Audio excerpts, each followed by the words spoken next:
সকাল সকালই আমি সাজুগুজু শুরু করলাম। দেখি কোথায় যাওয়া যায়। সবাইকে কিছুক্ষণের মধ্যেই বলবো কোথায় যাচ্ছি, কেন যাচ্ছি। সাথে ছোটো মেয়েকে নিয়ে নিলাম। সো হ্যালো এভরিওয়ান, আসসালামু আলাইকুম। চলে আসছি আজকে একটা ভিডিও নিয়ে আপনাদের সামনে। সকালবেলায় মনে হলো বাসা থেকে বের হব হচ্ছিল না।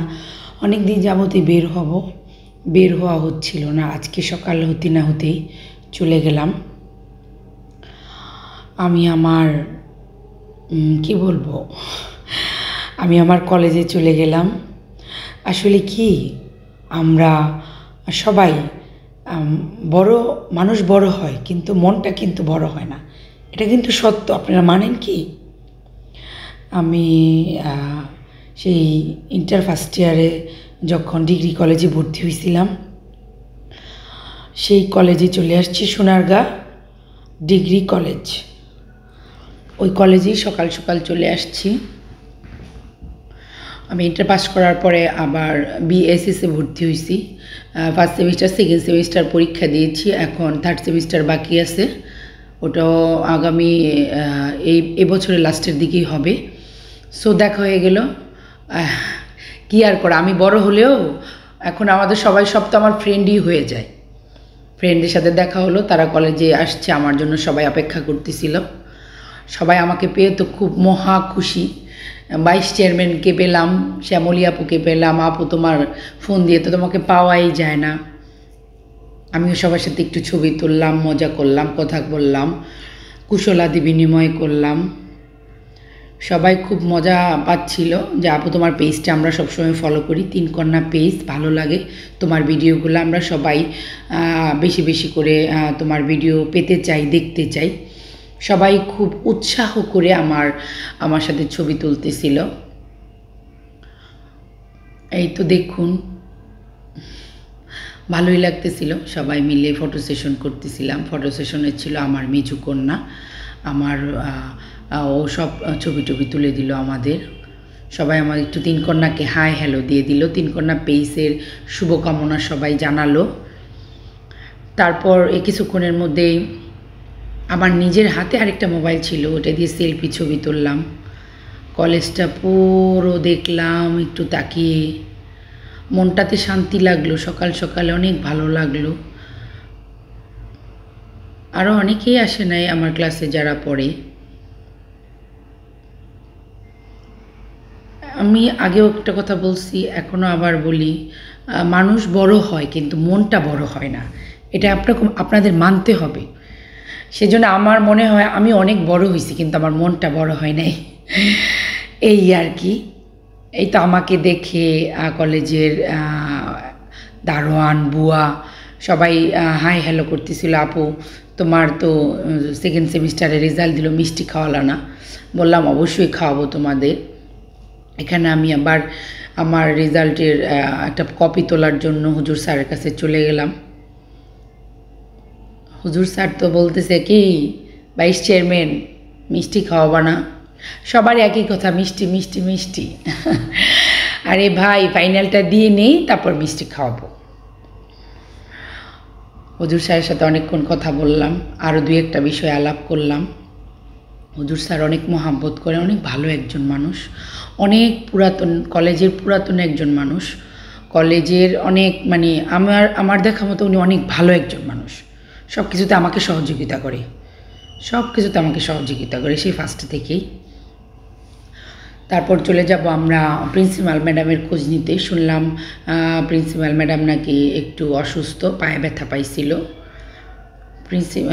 প্রিন্সিপাল ম্যাডাম নাকি পায়ে ব্যথা পাইছিল শুনলাম। তারপরও একটু খোঁজ নিয়ে দেখলাম সব কিছু টিচার আছে, সবাই তো আর নাই। সবার সাথে একটু হাই হ্যালো করলাম। এখন আমি ঢুকবো আমার ক্লাসরুমে। স্যারের কাছে পারমিশন নিলাম, আমি ক্লাসে ঢুকলাম, বসলাম। যখন আমি ক্লাসে ঢুকি মনে হয় সেই আগের মতোই আসি, সেই ছোট্ট শ্যামলী আসি। মনে হচ্ছে ম্যাট্রিক পরীক্ষার পর ইন্টার ফার্স্ট ইয়ারে ভর্তি হয়েছি, যখন কলেজে সবার সাথে একটু ভয় টিচারদের, সেই মুডটা এখনও আছে। আমরা যতই বড় হই না কেন, আমরা তাদের প্রতি শ্রদ্ধা, ভক্তি, ভালোবাসা অবশ্যই রাখি, মানে রাখতে হয় ভালো এটার ক্ষেত্রে। তারপর ধর্ম ক্লাসের পর আমাদের ইংরেজি টিচার চলে আসছে, আমরা অনেকক্ষণ ইংরেজি ক্লাস করলাম, সবাই একটু হাই হ্যালো করলাম। আমাকে পেয়ে তো আজকে ক্লাসে অত ছিল না, একদম কম ছিল মানুষ, কিছু ছিল নাকি, আমি তো 2টা ক্লাসের পরে আসছি, বলতে পারবো না, মানে অনেকেই ছিল। আমাকে বলতেছিল নাজমুল নামে একটা ছেলে যে অনেকেই ছিল এতক্ষণ, তুই তো একটু লেটে চলে আসছস।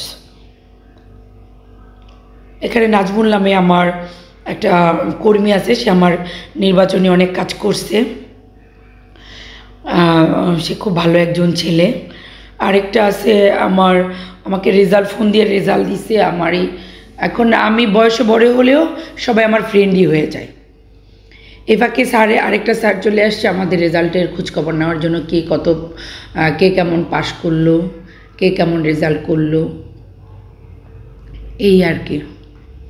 সবাই একটু বসে আড্ডা মারা, অত তো আর ক্লাস হচ্ছে না, আড্ডা মারা, বসে গল্প করা।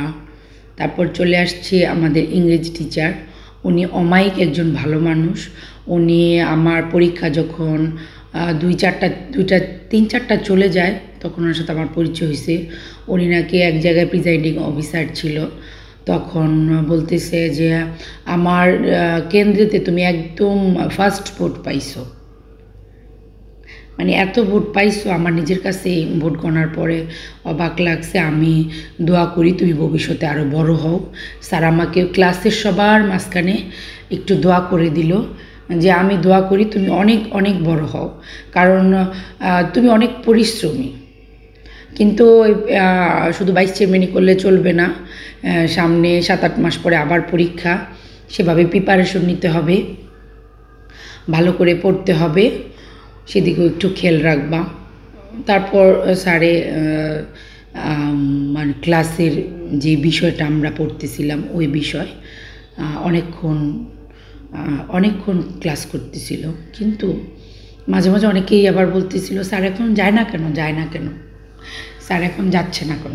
স্যার আবার কী করলো জানেন, স্যার সবাইকে দাঁড়া করে পড়া জিজ্ঞেস করতেছিল। ও নো, স্যার এই বয়সে কি পড়া জিজ্ঞেস করে বলেন? স্যার এই বয়সে পড়াও জিজ্ঞেস করতেছিল। সো এই তো আমাদের স্যার অনেক কঠিন করে বুঝাইতেছিল যে এভাবে পড়লে তোমরা 5 নাম্বার তুলতে পারবা। বাসায় একটু আড্ডা মারতেছিলাম, তারপর ক্লাসের পরে যে যার মতো চলে গেল। আমরাও সবাই আমার 3 কন্যা পেজটাকে নিয়ে একটু কথা বলতেছিল। ওই তো নাজমুল চলে গেল, সে মিষ্টি খাবে কিন্তু ক্যামেরার সামনে আসতেছিল না। সো এটা হচ্ছে আমাদের সোনারগাঁ ডিগ্রি কলেজ, সোনারগাঁ সরকারি ডিগ্রি কলেজ। এত বড় ভবন ছিল না, আগে ছোট্ট ছিল, এখন প্রায় 8-10 বছর যাবৎ ভবনটা বড় হয়েছে। এই তো কলেজে অনেকক্ষণ সময় দিলাম, এখন বাসায় চলে আসছি। আমার বুড়িটা বসে আছে আমার জন্য, আর কি আর করা, 1-1.5 ঘন্টার জন্য বাসা থেকে বের হয়েছি। মেয়েরা তো খুব মা বাসায় নেই। যাই হোক, এর নাম পরিবার, এর নাম হচ্ছে পরিবারের ভালোবাসা। সবাই ভালো থাকবেন, আসসালামু আলাইকুম, সুস্থ থাকবেন, বাই।